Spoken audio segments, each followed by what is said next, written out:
Alright. Next po we have from Stars Photog, Sir Alan Sancon. Hello po, good evening. Yung tanong ko lang, kasi parang pansin namin, hindi pa man napapalabas yung pelikula ninyo. Ang dami nang babash, kumbaga di ba? Ano lang masasabi ninyo na yun nga, hindi pa napapalabas, ang dami nang babash yun sa pelikula ninyo.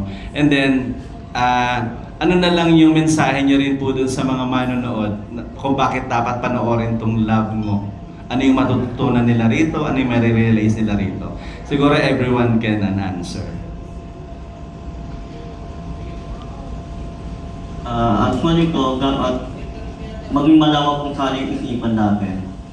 Bago po manood sana, siyempre, agad po yung presence dapat ng mga... Parang nawa ko talaga yung pag-iisip mo bago pumasok sa kinela yun. Kasi pag magpahangkong ka talaga yun, kakawa at kakawa ka talaga. At maalaman mo kung bakit naging ganon, ano yung nararamdaman nila. At dapat maging hindi sensitive yung mga tao. Yun na po sana. Yan po. Ako po, bigyan po nila yung na po ng pagkakataon yung movie na to. Kasi siguro yung na-feel nila, yung bumalik sa kanila nga yung karanasan nila. Kasi para sa akin, ang pagkakaroon po ng kapansanan ay hindi siya sukatan ng kakayahan ng yan ang pangarap natin sa buhay. So, kung mapapanood niyo po ito, sa kanya po kami bigyan ng feedback. Yun. Ganun. Yan sa akin, katulad nyo na sinabi nila, bigyan nyo muna ng pagkakataon na mapanood nyo bago kayo mag-bash. Tignan natin kung ibabash nyo pa rin yun kung napanood nyo na. Kasi nung nag-shoot kami ng last, yung sa dulo na yun grabe. Ano yung feeling na parang nandun ako sa sitwasyon nila. Ganun yung na-feel ko, kaya mas mamahalin nyo dito yung mga kapatid natin na may mga cleft na nakakaranas pa ng ganyan na mga pambubuli. Mas mamahalin nyo sila. Basta panoorin nyo na lang. Sige na. Baka makapagbura pa ako eh. Naabangan ko nga eh. Parang medyo ito na natin yung pinakamatagal na hindi ka nagmura eh. Hindi, siyempre fan tayo ni Malupito. Lagi ako nanonood ng content nito. Minsan bago ako matulog, hinahabol ko pa sa TikTok, ano ba yung bago? Ganun ako eh. So, anyway, ang sa akin po, kung ano yung nararamdaman ng mga tumataliwas ang, o hindi sang-ayon, ganun. Kung ano po yung nararamdaman nila, hindi natin kakaila yun. I mean, it's valid yan. Yan ang nararamdaman nyo, lalo na dun sa may mga kapansanan din or sa mga dinaranas to. Valid yan. Ngayon, if you are, parang sa akin lang, if you're gonna parang ibabato nyo sa amin yon, may karapatan kayo at valid na maramdaman nyo yan at magsalita. Pag ibinato nyo sa amin, may karapatan naman at may valid din naman na depensahan namin ang aming proyekto at may ipaliwanag kung bakit namin ginawa ito at may linawin kung ano ba talaga ang aming purpose sa pagpapalabas na ito. Ngayon, ibabato namin sa inyo yon. Pag kayo po ay hindi nyo na tinanggap yun, sasabihin lang naman namin paulit-ulit ay panoorin nyo muna yung pelikula. Nasa sa inyo na po kung papanoorin nyo ang pelikula o hindi. Dahil sigurado, meron talagang hindi manonood. Dahil, alam mo yung talagang, hindi ko papanoorin yan. Ngayon po, ang hiling ko, dun naman sa mga manonood, sa mga excited manood at napakadami naman din na excited na manood, na maglabas ng feedback at kung ano man ang inyong naramdaman tungkol sa aming pelikula para malaman din ng mga medyo hindi sang-ayon na empowered actually. Empowering mismo yung pelikula ito. Yun na.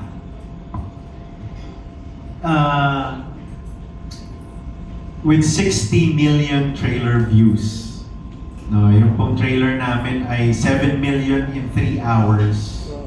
I'm very thankful with all the reactions, whether it's a compliment or a bash or, you know, wild reactions and comments with anticipation and excitement.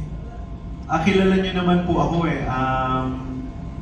I accept everything as long as it's a reaction. So, that's the effectivity of my work. That's the echo of what I do.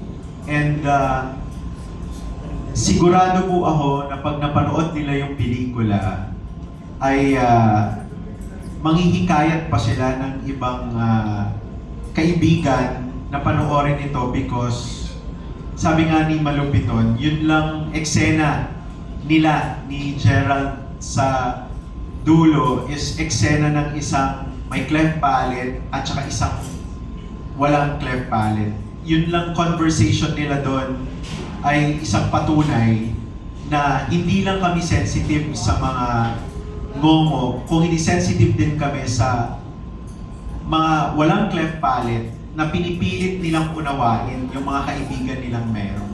So, understanding goes both ways eh. Hindi lang yung pinagdadaanan ng ngomo, kundi pinagdadaanan ng mga hindi ngomo pero pinipiling makipagkaibigan sa kanila. That's the character of Malupiton. And i-discuss din namin dito yung pamilya ni Ngomo sa katauhan ni Direk Gina ng nanay niya.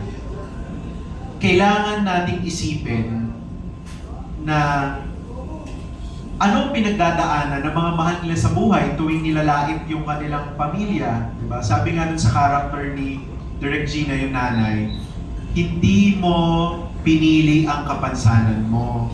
Pero kapag pinili ng kapwa mo na apakan at maliitin ka, yun ang kapansanan nila. So that's the line of the mother in the film. So, not for anything else, pero hindi ko pa-actingin si Gerald na kaibigan ko, hindi ko babastusin ang reputasyon ni Direk Gina at gagawa ako ng pelikulang hindi nila ikararangal pagkatapos nilang panoorin. So, with that testament, sa tingin ko, hindi ako magkakamaling ipagmayabang sa inyo yung pelikula namin. So sana, okay lang yung bash, okay lang din yung reactions, pero sabi nga ni Gerald, the perfect gift for the movie is the chance. You give it a chance, you give it a try, then I'm sure you're gonna watch it again. Thank you. Nasabi na nila lahat.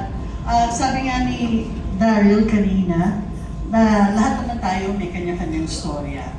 So ngayon, ito ang storya ng mga taong kagaya nila. Kaya mas mabuti rin na mapanood natin at makilala natin kung sino sila at kung ano sila at kung ano yung nararamdaman nila at kung ano yung contribution nila sa society natin at kung ano may tuturo nila sa ating lahat. Panoorin niyo kasi walang salamat kasi gumawa ka ng movie. Ako nila nararamdaman ko ngayon natin. Ewan ko nararamdaman ko. Ako nararamdaman ko, tumaas yung moral namin. May mga kamarto, may mga kabayan. Nakakataas na moral. Alam niyo, parang mas laking part ako ng pelikula na to. Panoorin niyo, basta nakakaiyak yun, di ba? Naiyak ka malulit doon. Kung naiyak kami lahat, panoorin nyo. Sulit na yan nyo. Pag kayo na yung masaya, babalik ko kaya nyo, ha? Kaya pag na kung masaya, magpulit na kayo na mabuti, okay? Panoorin nyo yung movie.